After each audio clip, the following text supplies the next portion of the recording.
Assalamualaikum warahmatullahi wabarakatuh.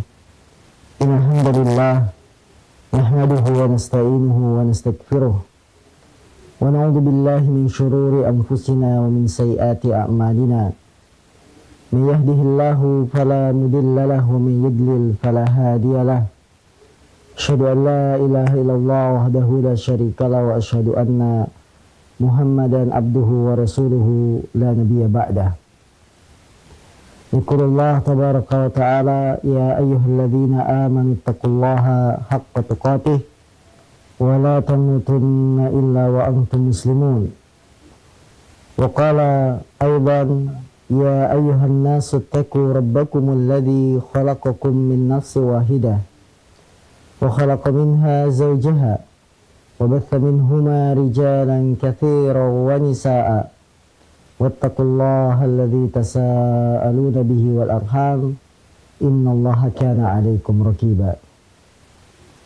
Fa inna asdaqal hadis kitabullah wa khairal hadi hadi Muhammadin sallallahu alaihi wasallam wa syarral umuri muhdatsatuha fa inna kulla muhdatsatin bid'ah wa kulla bid'atin dhalalah wa kulla dhalalatin finnar.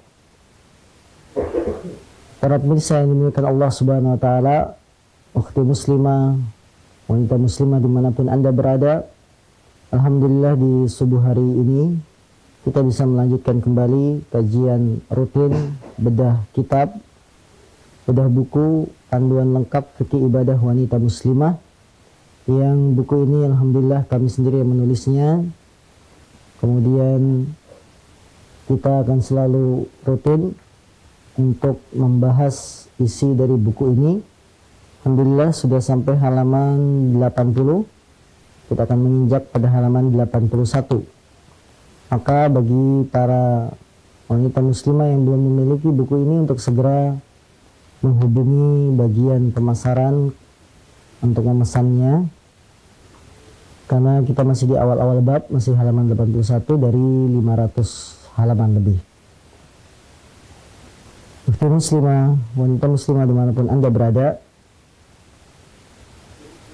pada pertemuan terakhir kita telah membahas tentang adab-adab buang hajat. Yang pertama, tidak buang hajat di sembarang tempat. Kemudian yang kedua, larangan kencing pada air yang tenang.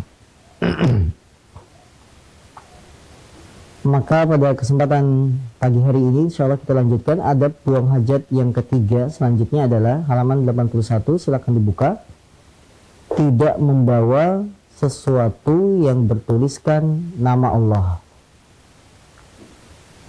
atau sesuatu apapun yang ada kalamullah, Al-Quran, ayat-ayat Quran, karena hal ini sebagai bentuk pemuliaan dan penjagaan nama Allah dari penghinaan.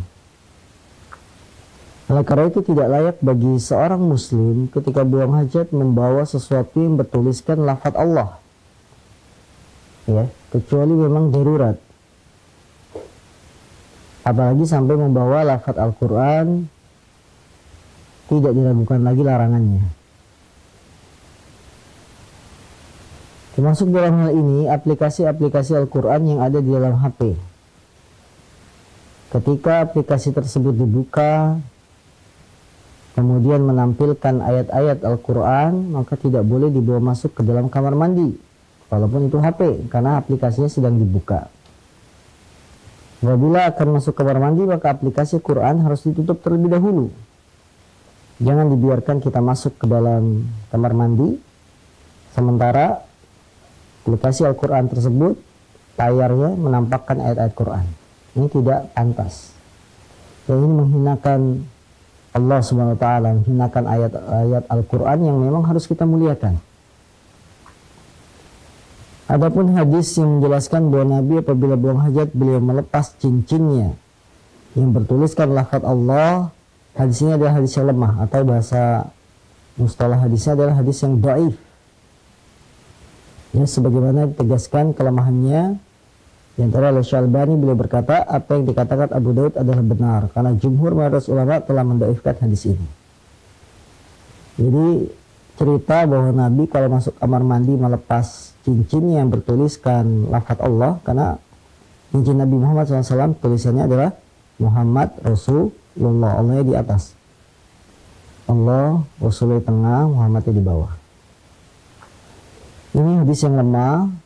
Rasulullah ketika masuk kamar mandi melepas cincinnya. Allah alam. Kemudian adab buang hajat yang keempat adalah masuk dengan mendahulukan kaki kiri. Termasuk satu kaidah yang umum bahwa apabila kita mengerjakan perbuatan-perbuatan yang kotor, ya, maka hendaklah kita mendahulukan yang kiri. Sedangkan untuk perbuatan-perbuatan yang mulia atau tempat-tempat yang bagus, mendahulukan kaki kanan, mendahulukan yang kanan, atau mendahulukan kaki kanan. Kamar mandi adalah tempat yang berkumpulnya kotoran. Bahkan di sana tempat bersarangnya apa? Jin, ya. Maka dari itu ketika kita masuk, dahulukan kaki kiri dan jangan lupa berdoa. Berdasarkan hadis an Aisyah qalat kana Nabi sallallahu alaihi wasallam yu'jibuhu tayammun fi tana'ulihi wa tarajjulihi wa tuhuri wa fi sya'ni kulli. Dari Aisyah radhiyallahu anha, dia berkata adalah Nabi mencintai untuk mendahulukan yang kanan ketika memakai sandal, bersisir, bersuci dan pada perkara mulia lainnya. Syekhul Islam Taimiyah berkata telah tetap dalam kaidah syar'i bahwa perbuatan yang di dalamnya mungkin untuk dilakukan antara kanan dan kiri, maka hendaklah mendahulukan yang kanan pada perkara-perkara yang baik dan mulia. Jadi untuk perkara yang baik dan mulia didahulukan apa? Yang kanan. Misalnya pakai sandal, masuk masjid, keluar WC dan lainnya. Adapun perkara-perkara yang hina dan kotor seperti masuk WC, keluar masjid, melepas sandal, maka hendaklah kaki kiri yang didahulukan. Ini sebagai patokan kita bahwa untuk sesuatu yang mulia, sesuatu yang baik, maka dengan mendahulukan yang kanan. Namun apabila untuk sesuatu yang kotor, ya, yang hina, maka dahulukanlah yang kiri. Dalam hal makan, kita makan yang baik, tangan kanan, jangan tangan kiri, ya. Begitu juga dengan perkara-perkara yang lain. Adapun doanya, doa masuk WC, masuk tempat buang hajat, adalah dengan membaca doa Allahumma bismillah, Allahumma inni a'udzubika minal khubusi wal khaba'is. Ya Allah, aku berlindung kepadamu dari gangguan setan laki-laki dan setan perempuan. Imam Ibnu Battal berkata, doa ini tidak hanya dibaca pada tempat-tempat buang hajat semisal kakus, namun juga pada tempat-tempat lainnya semisal tanah lapang, kebun dan lain-lain. Maka saudara-saudaraku, para ukhti muslimah yang dimuliakan Allah Subhanahu wa taala, jangan lupa ketika masuk kamar mandi untuk membaca doa ini. Allahumma inni a'udzubika minal khubuthi wal khaba'is, yang sebelumnya diawali dengan lafaz basmalah, bismillah. Aku menyebut nama Allah. Ya Allah, aku berlindung kepadamu dari gangguan setan laki-laki dan setan perempuan. Kenapa diawali dengan bismillah? Karena kalimat bismillah ini akan menghalangi pandangan jin untuk melihat aurat kita. Nabi kita SAW bersabda, satrun ma baina a'yunil jin wa auratil insan an yuqala bismillah. Penghalang yang bisa menghalangi pandangan jin dengan auratnya manusia adalah ketika dibacakan bismillah. Kemudian kita baca doa Allahumma, ya Allah, sungguhnya aku berlindung kepadamu. Lihatlah bagaimana Nabi Muhammad SAW mengajarkan kita tauhid. Aku berlindung kepadamu. Tidak berlindung dengan manusia yang lain, yang lemah. Sebagian orang ada yang berlindung kepada kuburan. Ada juga yang berlindung kepada orang-orang yang sudah meninggal. Ada pula yang berlindung kepada benda-benda yang dianggap keramat, yang bisa mendatangkan kebaikan, menolak bahaya dan sebagainya. Ini salah. Tauhid kita adalah bahwa ketika kita mohon perlindungan, maka mintalah perlindungan kepada Allah, bukan kepada selain Allah Subhanahu wa taala. Lihatlah Nabi Muhammad dengan kemuliaannya, dia mengatakan ya Allah, aku berlindung kepadamu. Ini menunjukkan bahwa Nabi Muhammad bertauhid kepada Allah, berlindungnya kepada Allah, tidak kepada selain Allah, kepada kuburan, pada pohon dianggap keramat, benda-benda sakti dan sebagainya. Ya. Tapi kita berlindungnya kepada Allah. Dan dari ucapan ini pula, aku berlindung kepadamu ya Allah, menunjukkan bahwa Nabi Muhammad adalah manusia seperti kita. Dia butuh perlindungan. Ya, dia butuh pertolongan dari Allah Subhanahu wa taala. Maka kalau Nabi Muhammad adalah manusia biasa, dia tidak pantas untuk disembah. Tidak pantas untuk diminta-minta karena dia manusia statusnya. Ya Allah, aku berlindung kepadamu. Berarti Nabi Muhammad pun masih butuh perlindungan Allah. Sekarang bagaimana dengan selain Nabi Muhammad? Sebagian saudara-saudara kita dari kalangan kaum muslimin yang menyangka dirinya hebat, tidak butuh perlindungan Allah, ya, malah bersandarnya pakai jimat, pakai rajah dan seterusnya. Ini satu kekeliruan yang harus diluruskan. Meminta perlindungan itu kepada Allah sebagai bentuk bahwa kita itu hamba biasa, bukan kepada benda-benda yang dianggap sakti. Sekalipun benda itu memang terbukti sakti misalkan, maka tidak bisa. Harus berlindung kepada Allah sebagai bentuk tauhid kita. Dan sebagai bentuk penghambaan kita kepada Allah bahwa kita butuh, kita manusia biasa butuh perlindungan. Maka tidak boleh minta perlindungan kepada jin, minta perlindungan kepada Pak Dukun, tidak boleh. Ya, ini melanggar. Maka doa ini sangat bagus sekali. Ya Allah, aku berlindung kepadamu. Dari apa? Dari gangguan setan laki-laki dan perempuan. Kalimat khubus dan khaba'is ada dua bacaan. Yang pertama, baknya di dhammah, minal khubuthi wal khaba'is. Jika baknya di dhammah, maka maksudnya adalah setan laki-laki dan setan perempuan. Bacaan kedua, minal khubsi, baknya disukun, minal khubsi wal khaba'is. Apabila baknya disukun, maka maknanya lebih umum. Aku berlindung kepadamu ya Allah dari apa? Kejelekan.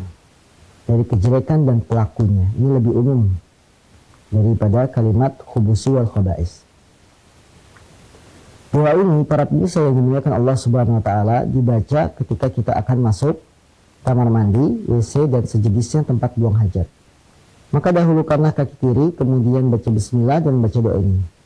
Melangkah dengan kaki kiri, bismillah, Allahumma inni a'udzubika minal khubusi wal khaba'is. Bagaimana kalau lupa baca doa ini? Jika lupa membaca doa masuk kamar mandi, kemudian sudah di dalam, ya karena kebelet, tergesa-gesa, ingin buang hajat, ingin pup, kemudian masuk kamar mandi lupa baca doa, maka tidak dianjurkan untuk baca doa ini di kamar mandi. Karena ini termasuk sunnah yang sudah lewat waktunya. Sunnah fata mahalluha. Sebuah sunnah yang telah lewat tempatnya. Karena doa ini dibaca ketika akan masuk, bukan sudah di dalam kamar mandi. Ya, akan masuk, bukan sudah di dalam kamar mandi. Yang kedua, bagaimana kalau kita masuk kamar mandi tujuannya bukan untuk buang hajat? Doa ini doa ketika dibaca ketika masuk untuk buang hajat. Sekarang jika ada seorang masuk kamar mandi tidak untuk buang hajat, untuk apa? Untuk nyuci baju, untuk nyuci piring, atau hanya sekedar membetulkan lampu kamar mandi. Apakah tetap dianjurkan membaca doa ini ataukah tidak? Ya, ini sering kita alami. Kita masuk kamar mandi bukan untuk buang hajat, tapi untuk apa? Untuk sekedar ngambil sampo, sabun, ya. Apakah kita juga tetap membaca doa? Jawabannya tetap baca. Kenapa tetap membaca doa? Karena tujuan kita membaca doa ini adalah berlindung dari kejelekan, dari gangguan setan, dan itu ada setiap waktu, tidak hanya ketika buang hajat saja. Maka kapanpun Anda masuk kamar mandi, baik untuk mencuci piring atau untuk sekedar membetulkan lampu kamar mandi, tetap dianjurkan untuk membaca doa ini. Kalau doa ini jelas dibaca ketika akan masuk kamar mandi. Kamar mandi yang berbentuk bangunan, batasan antara pintu dengan tanah itu jelas. Sekarang bagaimana kalau kita buang hajatnya di tanah lapangan, di kebun, ya di sekitar persawahan, karena kita kebelet ya, tidak tahan. Kapan baca doanya? Di pinggir tol. Baca doanya itu ketika baru turun ke tanah atau bagaimana? Baca doa Allahumma inni a'udzubika minal khubusi wal khaba'is apabila buang hajatnya bukan di tempat yang berupa bangunan, kamar mandi dan lain-lain, tapi di tanah lapang, maka membaca doanya ketika kita sudah dekat akan sampai pada tempat yang kita tuju. Ya misalkan kita berada di kebun, ingin buang hajat di balik pohon yang sana. Kalau ketika kita berjalan, jangan baca doa dulu, tapi setelah akan sampai ke tempat yang kita tuju untuk buang hajat, bacalah doa di sana. Ya, kemudian baru buka auratnya dengan menunaikan hajat. Maka ukhti muslimah yang dimuliakan Allah SWT, inilah doa yang sangat baik sekali untuk kita baca ketika menunaikan hajat. Dan doa ini bisa kita ajarkan pada putra-putri kita, pada anak-anak setiap masuk kamar mandi untuk membaca doa ini. Yang kelima, termasuk adab buang hajat, larangan menghadap kiblat. Artinya tidak boleh buang hajat menghadap kiblat. Ketahuilah ukhti muslimah yang dimuliakan Allah SWT, menghadap kiblat, hukum-hukum seputar menghadap kiblat terbagi menjadi 4 keadaan. Keadaan yang pertama, menghadap kiblat hukumnya wajib, yaitu ketika salat. Barang siapa yang salat tidak menghadap kiblat, maka salatnya batal, tidak sah, karena menghadap kiblat termasuk syarat sahnya salat. Kecuali dalam beberapa kondisi, ya, misalkan kita tidak tahu arah kiblat yang benar, atau ketika terjadi serangan musuh, ini tidak wajib menghadap kiblat, atau ketika kita tidak mampu menghadap kiblat. Tapi menghadap kiblat hukumnya wajib ketika salat. Yang kedua, menghadap kiblat hukumnya haram. Menghadap kiblat hukumnya haram. Kapan? Ketika buang hajat. Tidak boleh seorang buang hajat menghadap kiblat. Bagaimana mungkin kita buang hajat menghadap kiblat? Padahal kiblat adalah arah tempat kita sholat. Kalau kita sholat menghadap apa? Kiblat. Kemudian kita buang hajat menghadap kiblat. Ini termasuk penghinaan, pelecehan terhadap syariat Islam berupa kewajiban menghadap kiblat ketika sholat. Yang ketiga, menghadap kiblat hukumnya sunnah. Kapan menghadap kiblat hukumnya sunnah? Menghadap kiblat hukumnya sunnah ketika membaca Al-Quran, ketika berdoa. Dianjurkan untuk menghadap kiblat. Rasulullah SAW saat menunaikan haji wada di Padang Arafah, beliau mengarahkan ontanya untuk ke kiblat, kemudian beliau fokus berdoa menghadap kiblat sampai tenggelam matahari. Hal ini menunjukkan pada kita para pemirsa yang dimuliakan Allah SWT bahwa menghadap kiblat itu sunnah dalam hal berdoa, membaca Al-Quran, dan lainnya. Kemudian yang keempat, menghadap kiblat hukumnya makruh, dibenci. Kapan? Ketika seorang khatib Jumat, khutbah Jumatnya bukan menghadap makmum, malah menghadap kiblat. Ya. Jadi kan harusnya khatib Jumat itu kalau ceramah menghadap siapa? Khatib Jumat, petugas yang khutbah di hari Jumat. Ketika dia berkhutbah menghadapnya kemana? Ke makmum. Tapi karena rasa malunya, akhirnya khutbah Jumatnya menghadap kiblat. Ya makruh. Nah, ya. Berhubungan dengan buang hajat, maka ada beberapa hadis yang menjelaskan larangan kita buang hajat menghadap kiblat.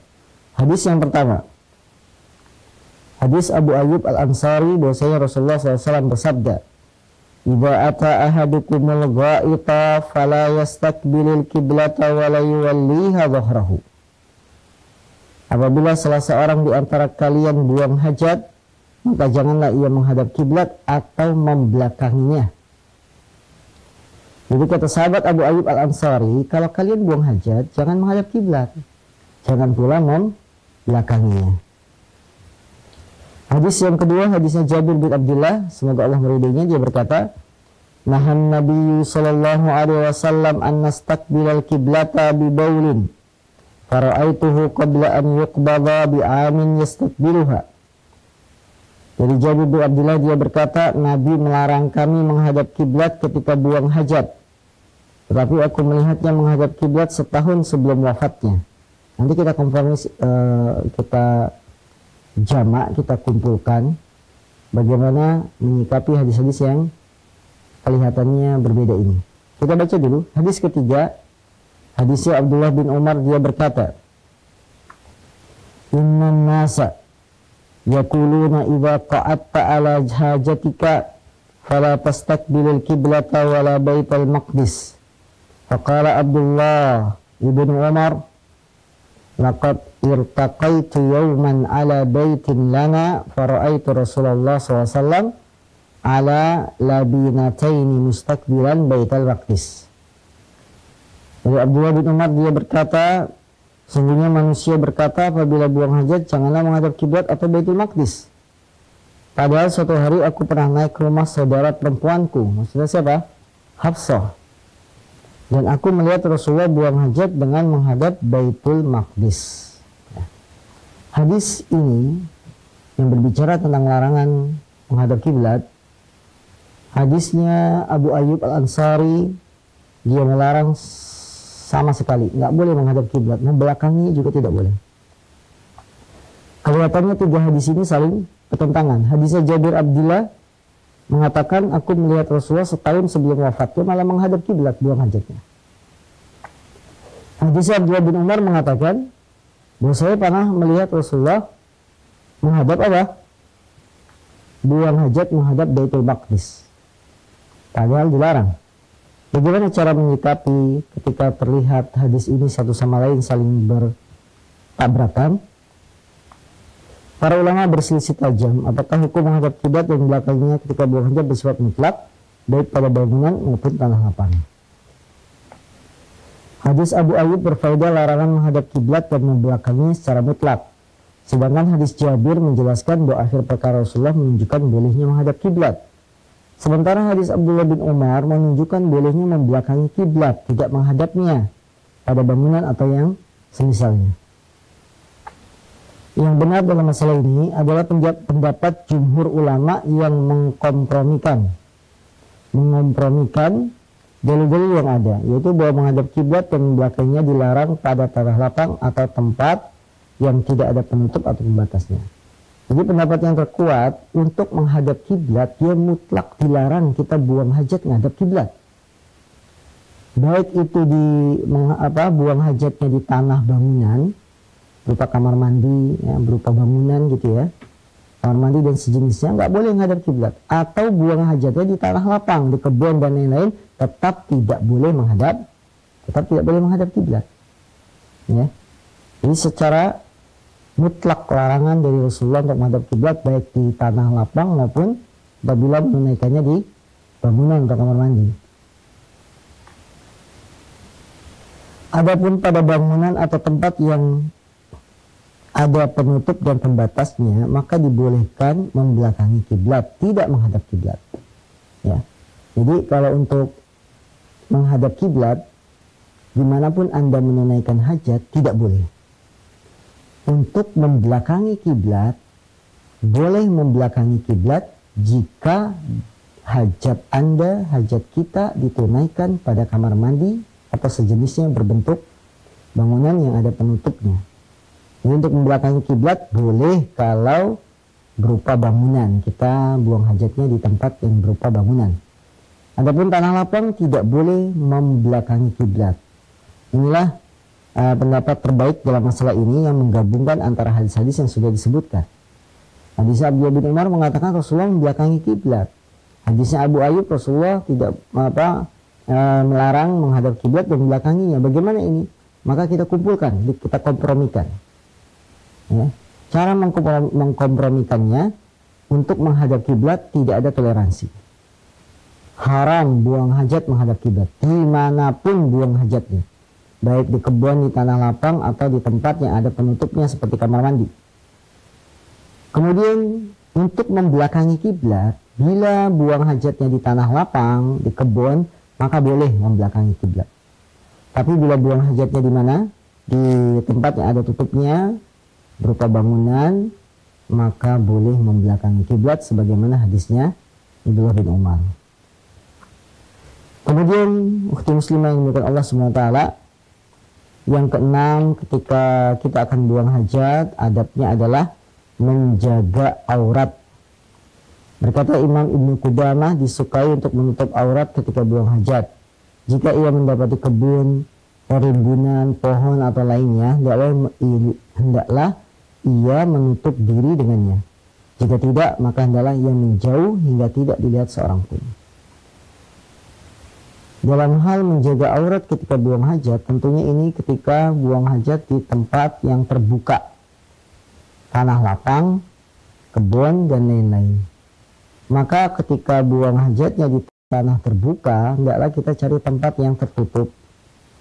Walaupun cuma pepohonan, rumput-rumputan yang jelas bisa menghalangi pandangan manusia untuk melihat aurat kita.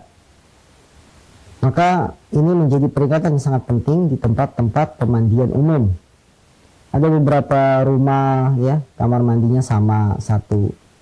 Misalkan kontrakan-kontrakan 5 pintu tapi dikasih satu kamar mandi. Sehingga setiap orang yang berhajat mengantri di sana. Dalam keadaan mengantri, kadang-kadang memakai pakaian seadanya. Ada yang cuma pakai handuk, ada yang cuma pakai sarung. Ya. Ini tidak boleh. Tidak boleh memperlihatkan aurat ketika buang hajat. Di tempat umum yang orang lain bisa melihat aurat kita. Lain halnya kalau buang hajatnya di tempat yang tertutup. Ya. Seperti kamar mandi di rumah kita, ya. Hanya ada suami dan istri, tidak ada masalah. Tapi untuk memperlihatkan aurat ketika buang hajat kepada orang yang tidak halal melihatnya, maka ini tidak dibolehkan. Berdasarkan hadis, dilihat hadisnya halaman 84. An Abdullah bin Ja'far qala ardafani Rasulullah SAW dhata yawmin khalfahu fa asarra ilayya hadisan la uhaddisu bi ahadan minan nas wa kana ahabba mastatara bihi Rasulullah SAW li hajatihi hadafun aw haishu nahlin. Dari Abdullah bin Ja'far, dia berkata, Rasulullah pernah memboncengku pada suatu hari dan beliau menceritakan padaku sebuah hadis yang tidak aku ceritakan kepada seorang pun, bahwasanya beliau paling suka untuk menjaga aurat ketika buang hajat dengan pergi ke tempat yang tinggi atau yang sepi. Ini ucapan rawi bahwa Rasulullah pergi ke tempat yang tinggi atau yang sepi, ini menunjukkan bahwa buang hajatnya di tanah terbuka. Kalau buang hajatnya di kamar mandi kita pribadi di rumah, ini ringan perkaranya, ya. Kita membuka aurat ringan. Tapi kalau di tempat terbuka, tanah lapang, ini harus hati-hati. Jangan langsung menurunkan celana tanpa lihat kanan kiri. Ya, siapa tahu ada yang memperhatikan. Nah, tentunya ini berbahaya. Kemudian juga berdasarkan hadis tidak bolehnya membuka aurat ketika buang hajat. Ya, menampakkan aurat, tidak menjaganya, ini dilarang ketika buang hajat. Larangannya apa? Dari hadis Anil Mughirah ibni Syu'bah anan Nabiyya sallallahu alaihi wasallam kana idza dhahaba al-madhhaba ab'ada. Dari Mughirah bin Syu'bah, dia berkata, adalah Nabi SAW apabila buang hajat menjauh ke tempat yang sepi. Jadi Rasulullah ketika buang hajat, beliau menjauh ke tempat yang sepi. Tujuannya apa? Untuk menjaga auratnya tidak dilihat orang lain. Imam An-Nawawi berkata, di dalam hadis ini terdapat anjuran untuk menjaga aurat ketika buang hajat, baik di tempat sepi, terlindung atau yang lainnya yang dapat menutupi dari pandangan orang. Jadi kita harus menutupi dari pandangan orang. Aurat kita ya harus kita jaga. Makanya fungsi pakaian itu adalah apa? Menutupi aurat, sehingga jangan sampai aurat kita terlihat atau kelihatan. Yang ketujuh, yang terakhir, bolehkah kencing berdiri? Maksudnya, ketika kita buang hajat, apakah kencingnya berdiri atau tidak? Tapi ini tidak tergambar kepada wanita muslimah. Wanita muslimah rata-rata apa? Jongkok ya. Jongkok, tidak mungkin berdiri. Namun ketika hal ini buang hajatnya adalah laki-laki, maka ini harus dibahas. Bolehkah kita kencing dengan berdiri sebagaimana disediakan di sebagian tempat? Sebagian tempat seperti rumah sakit ya, atau perkantoran, bandara, siapkan untuk kencing tapi dengan berdiri. Apakah itu dibolehkan? Kita lihat, perhatikan hadis berikut ini.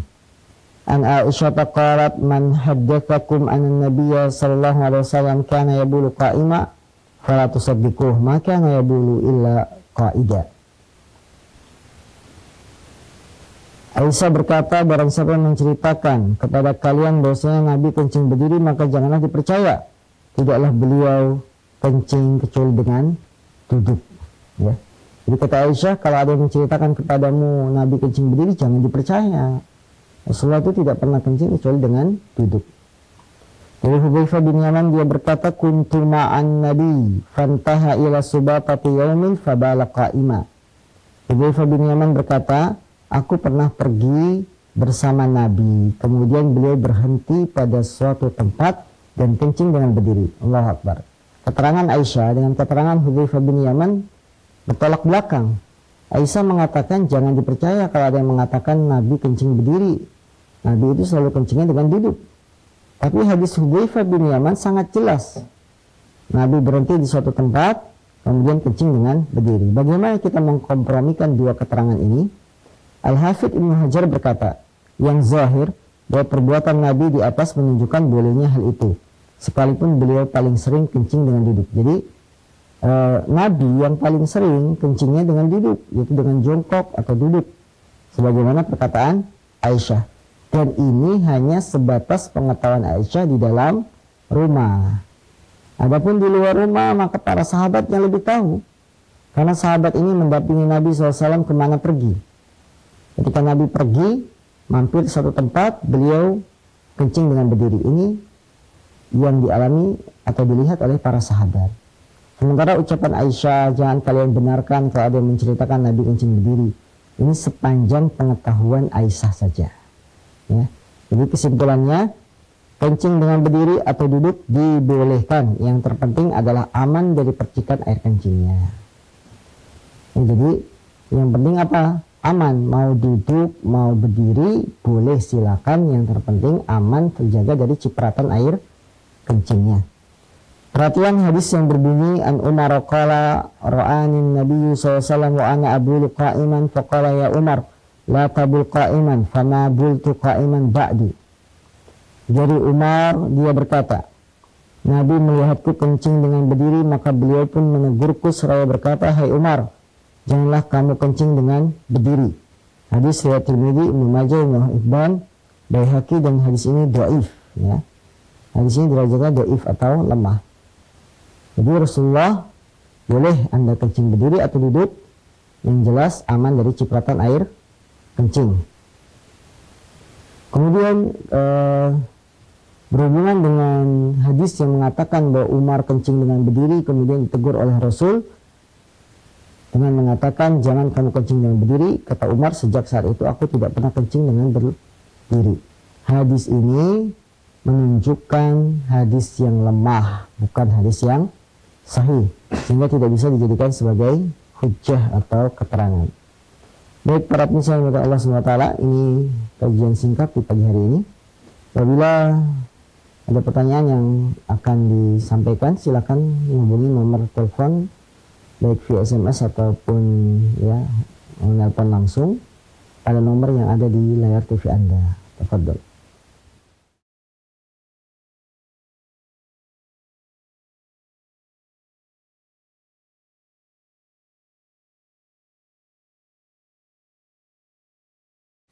Kita sambut terlebih dahulu pertanyaan pertama dari Ummu Khansa di Cikarang. Apabila kita tinggal di perumahan dan pembuatan tempat buang hajat sudah didesain membelakangi kiblat, apa yang harus kita lakukan? Apabila kita tinggal di perumahan sementara tempat buang hajatnya sudah didesain, diatur sedemikian rupa dan membelakangi kiblat. Tadi sudah kami katakan untuk buang hajat di tempat yang tertutup seperti kamar mandi, maka boleh membelakangi kiblat. Kalau Anda tetap tidak ingin membelakangi kiblat, maka yang harus adalah kita merubah posisi buang hajatnya, tidak mengikuti pola klosetnya, tapi kita rubah pola duduk kita, pola jongkok kita tidak mengikuti bentuk klosetnya. Allah a'lam. Pertanyaan lanjutan dari Ummu Khansa juga di Cikarang. Maaf di luar tema. Apabila hanya ada dua pilihan sekolah dasar untuk anak, yang satu sekolah negeri, yang satu sekolah Islam tapi bukan sunnah, maka dikhawatirkan diajarkan perkara-perkara yang tidak diajarkan oleh Nabi. Manakah yang kita pilih? Pilih sekolah negeri, ya, dengan tetap memberikan pijakan pada anak agar apa? Mematuhi aturan sekolah selama tidak melanggar syariat Islam. Apabila melanggar syariat Islam, maka kita tidak ikuti kegiatan tersebut, misalkan kesenian, bermain musik, menari, berjoget, ya. Ini tidak kita ikuti. Tapi kita harus berikan pijakan pada anak. Kalau sekolah Islam yang membahayakan, yang kemungkinan mengatur apa perkara-perkara yang melanggar syariat, kalau tidak kita dikeluarkan, ya, lebih baik kita sekolah negeri, tidak ada masalah. Karena anak-anak tanggung jawab kita, dan kita dimanapun sekolahnya, kita tetap harus ikut andil dalam memberikan masukan pada anak. Allah a'lam. Pertanyaan berikutnya via SMS dari hamba Allah di Cikarang. Maaf, pertanyaan saya agak jauh sedikit dari tema. Saya lagi sakit lumpuh, tidak bisa jalan, hanya tiduran di kasur saja. Saya mau nanya bagaimana caranya kalau saya mau wudhu, mandi jinabat, dan mandi ketika selesai datang bulan. Apakah boleh hanya tayamum? Yang pertama, kami ucapkan semoga Allah segera mengangkat penyakit Anda, menyembuhkannya dengan kesembuhan yang sempurna, kesembuhan yang tidak meninggalkan sedikit pun dari penyakit. Yang kedua, Anda lumpuh, hanya bisa tiduran. Bagaimana caranya kalau saya mau wudhu, mandi, atau mandi ketika suci datang bulan? Pertanyaan saya, ketika Anda tidak mampu untuk berdiri, Anda ingin berwudu, mampukah, ada orangkah yang bisa mewudukan Anda? Kalau masih ada orang yang bisa mewudukan kita, maka kita diwudukan. Kalau tidak ada yang mewudukan kita, atau bahkan kita wajib mandi jinabat, mandi suci dari haid, ya, ketika tidak mampu, maka boleh diganti dengan tayamum. Karena tayamum menggantikan hadas kecil maupun hadas besar bila tidak ada air dan tidak mampu menggunakan air. Maka dalam keadaan ini Anda dihukumi orang yang tidak mampu menggunakan air, maka boleh tayamum.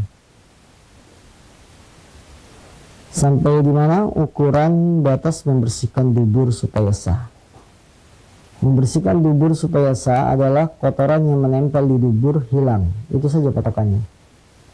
Ya, patokannya kotoran yang menempel di dubur itu hilang, maka Anda sudah sah dalam cebok. Dan ini nanti akan kita bahas tentang adab buang hajat berikutnya ketika cebok. Kemudian pertanyaan juga, orang tua saya, Assalamualaikum warahmatullahi wabarakatuh. Waalaikumsalam warahmatullahi wabarakatuh. Dari hamba Allah di Telaga. Saya dari dulu membantu orang tua keluarga. Saya sekolah, adik-adik saya sampai nikah semua. Tapi saya sering menyusui dan dicaci maki oleh orang tua di adik saya. Saya disuruh ngikutin kemauan mereka semua. Saya sudah sabar dan sampai suami saya pernah marah ke saya, ke adik saya karena menghina saya. Tapi orang tua saya membela dia, bahkan adik pada ikut. Padahal saya dari gadis sampai sekarang membantu terus. Gimana solusinya? Orang tua kadang-kadang berkata berbeda-beda. Kalau ada masalah, bila berkesah anak kakak ipar saya pun sudah capek. Baik, dalam masalah ini, ya, maka hendaknya kita memohon pertolongan pada Allah SWT agar membolak-balikkan hati orang tua kita, dan kita terus berbuat baik walaupun sering disakiti, maka insya Allah Anda akan mendapatkan pahala yang besar. Allahu a'lam.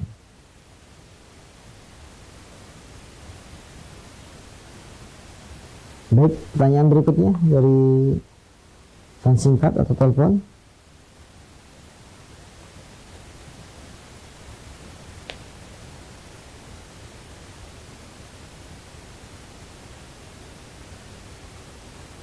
Tidak ada.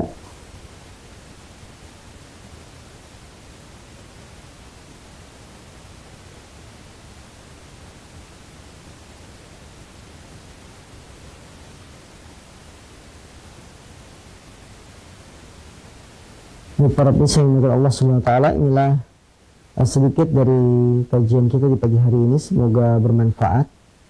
Semoga apa yang kita bahas ini benar-benar memberikan ilmu yang bermanfaat bagi diri kita, menambah rasa takut kita kepada Allah Subhanahu wa taala, yang kemudian menjadikan kita sebagai orang-orang yang berilmu, dan kita selalu meminta tambahan ilmu kepada Allah. Karena Rasulullah SAW tidak pernah meminta tambahan sesuatu kecuali dalam ilmu. Rabbi zidni ilma, ya Allah, tambahkan untukku ilmu. Baik, ada telepon, silakan. Halo. Halo, assalamualaikum. Waalaikumsalam warahmatullahi wabarakatuh. Ya.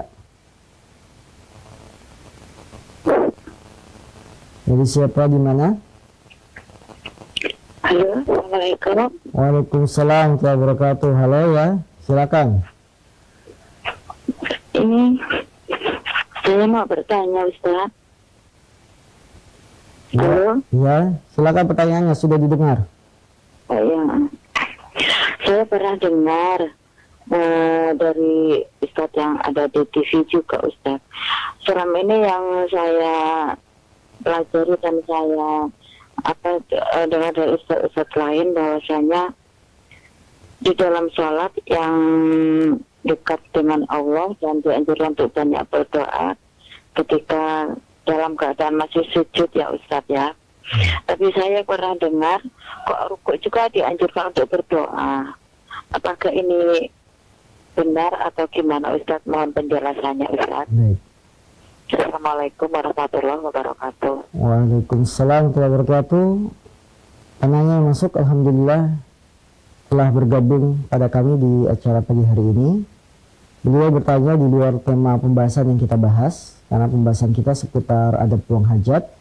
Sementara pertanyaannya seputar masalah salat, kita jawab, tidak ada masalah. Beliau bertanya, saya mendapati sebagian keterangan dari sebagian ustadz bahwa tempat yang paling dekat ketika kita sholat, paling dekat kepada Allah adalah ketika sujud. Maka perbanyaklah doa. Tapi dalam kesempatan lain saya juga mendengar ada yang mengatakan rukuk juga kita baca doa. Manakah yang benar di antara dua keterangan ini? Apabila kita berselisih dalam sesuatu, maka kembalikanlah pada Al-Quran atau hadis. Kembalikan pada sunnah Rasul Sallallahu Alaihi Wasallam. Dalam hal ini Rasulullah telah menegaskan pada kita.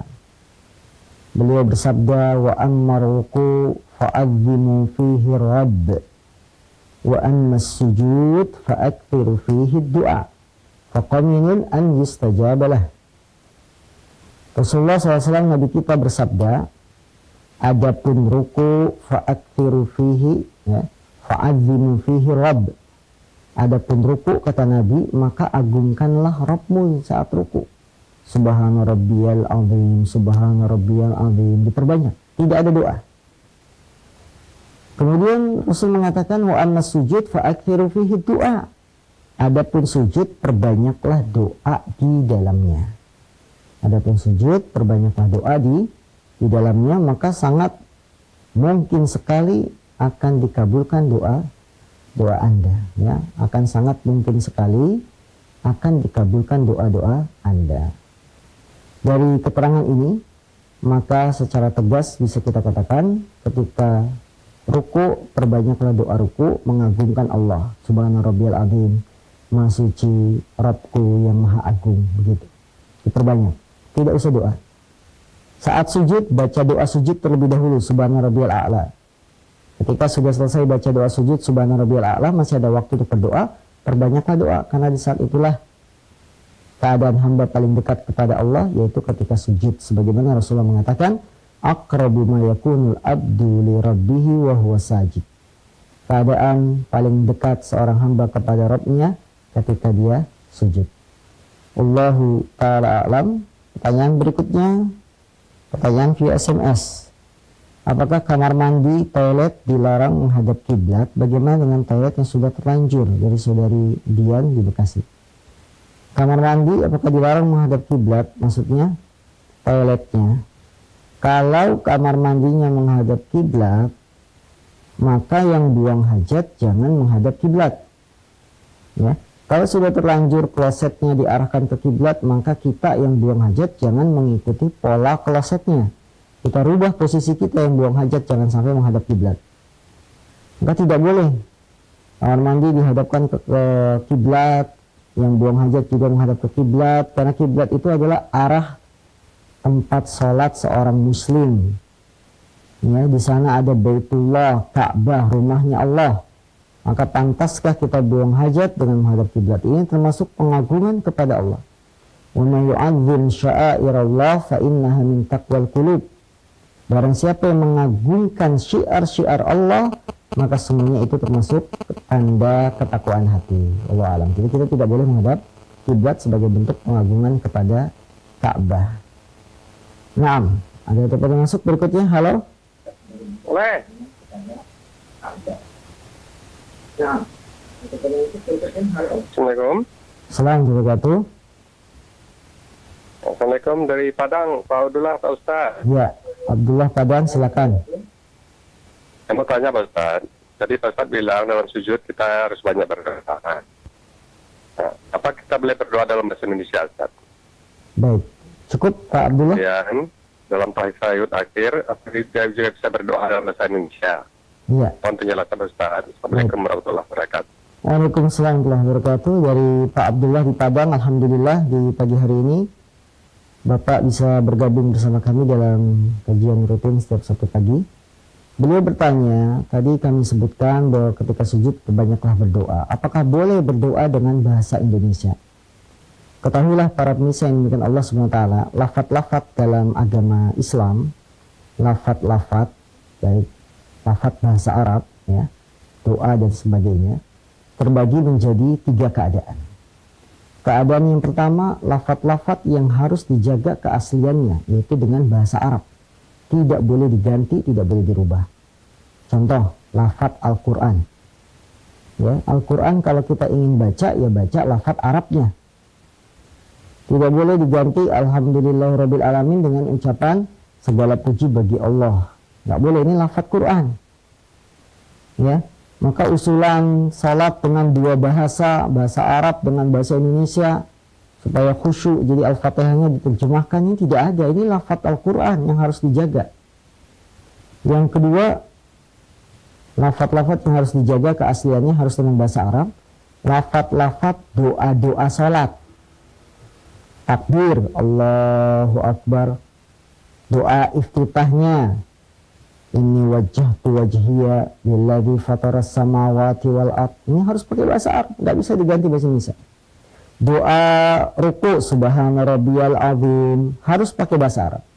Doa sujud, subhana rabbiyal a'la, harus pakai bahasa Arab. Ini doa-doa salat yang harus dijaga keasliannya dengan bahasa Arab. Yang kedua, lafat-lafat yang maksudnya adalah maknanya, yang maksudnya adalah intinya adalah artinya, maknanya, bukan lafat Arabnya. Contoh, lafat-lafat dalam akad jual beli, akad nikah, maka boleh pakai bahasa selain bahasa Arab. Yang penting intinya nyampe. Misalkan dalam akad nikah tidak harus pakai bahasa Arab, ankah tuka wazawwaj tuka, tidak. Yang penting ada makna yang bisa dipahami. Kamu saya nikahkan dengan putri saya, kemudian dijawab saya terima nikahnya, boleh pakai bahasa Indonesia. Karena intinya apa? Maksudnya adalah maknanya, bukan lafadznya. Akad-akad dalam jual beli tidak harus pakai bahasa Arab. Ya, ishtaraitu minka, saya beli darimu, ya, jiranan min zahab, 1 gram dari emas. Tidak harus pakai bahasa Arab, karena dengan yang dituntut adalah maknanya sudah terjadi jual beli. Bahkan dalam jual beli ada yang disebut bay al-mu'atat, jual beli tanpa mengucapkan lafaz akad jual beli. Seperti kita beli minuman dingin di mesin, masukkan uang, dapat minuman dinginnya. Nggak ada percakapan sedikit pun. Sah. Karena yang dituntut adalah makna jual beli. Yang ketiga, keadaan ketiga yang berhubungan dengan lafaz-lafaz, afdolnya dengan pakai bahasa Arab. Ketika tidak mampu, maka dengan bahasa yang kita mampu. Ini keadaan ketiga. Tadi keadaan pertama apa? Wajib dijaga keaslian bahasa Arabnya, lafaz Quran, doa-doa sholat, ya. Yang kedua, tidak harus dijaga keaslian bahasa Arabnya, tapi cukup maknanya saja. Maka pakai bahasa apapun kalau maknanya bisa dipahami, terima. Keadaan ketiga, afdolnya pakai bahasa Arab, tapi kalau tidak mampu pakai bahasa yang kita mampu. Contohnya apa? Doa-doa yang dipanjatkan seorang hamba kepada Allah. Pada asalnya ketika kita berdoa, pakai bahasa yang diajarkan dalam Quran dan hadis, itu lebih afdol kalau kita hafal. Rabbana atina fid dunya hasanah wa fil akhirati hasanah wa qina adzabannar. Ada yang belum hafal, maka boleh pakai bahasa Indonesia, pakai bahasa selain bahasa Arab. Begitupun doa-doa yang kita baca, permintaan-permintaan yang kita sampaikan kepada Allah Subhanahu wa taala di dalam sujud kita, maka boleh pakai bahasa Indonesia, bahasa yang kita mampu. Karena tujuan dari doa adalah kita khusyuk memahami maknanya, ya. Afdolnya pakai bahasa Arab, namun ketika tidak mampu, doa-doa yang kita panjatkan, kebutuhan kita, kebaikan kita untuk anak, untuk istri, untuk keluarga, boleh dengan bahasa Indonesia ketika kita tidak bisa bahasa Arab. Nah, Allah alam. Baik, pertanyaan berikutnya via SMS dari Abdullah di Bekasi. Saya punya simpanan uang berupa tabungan di bank, tapi itu buat hari tua saya, padahal saya ingin berinfak. Mohon nasihat, apakah saya kurang tawakal pada Allah? Iya, ya. Masa tua tidak akan menghabiskan rezeki Anda. Anda akan dijamin rezekinya oleh Allah selama kita masih hidup di dunia ini. Infak, gak usah takut dengan masa tua. Untuk apa? Toh masa tua akan berlalu, toh kita juga akan kembali kepada Allah, menyimpan harta sedemikian banyak tapi tidak mau berinfak. Ini dikhawatirkan terkena firman Allah SWT, alladzina yaknizuna adh-dhahaba wal fiddah fabashshirhum bi'adzabin alim. Orang-orang yang menyimpan emas dan perak, maka berilah kabar gembira kepada mereka dengan adab yang pedih. Maka tidak boleh kita menyimpan uang sementara kita tidak infak, tidak zakat, dan seterusnya. Apa benar kalau kita membeli emas atau barang harus dizakati walau belum sampai nisab? Katanya dalilnya seperti memakai perhiasan dari neraka. Membeli perhiasan, emas, dan lain-lain, apabila sudah sampai nisab, yaitu 85 gram emas, ini nisabnya 85 gram emas, dan sudah lewat selama kurun waktu 1 tahun, maka wajib dibayarkan zakatnya. Adapun perhiasan tersebut kurang dari nisab atau belum sampai 1 tahun, maka tidak wajib zakat. Itu, ya. Kalau yang mengatakan walaupun emas sedikit wajib dizakati, tidak benar, karena zakat itu ada patokan dan ada aturannya. Wallahu a'lam. Subhanakallahumma wa bihamdika asyhadu an la ilaha illa anta astaghfiruka wa atubu ilaik. Walhamdulillahirabbil alamin. Assalamualaikum warahmatullahi wabarakatuh.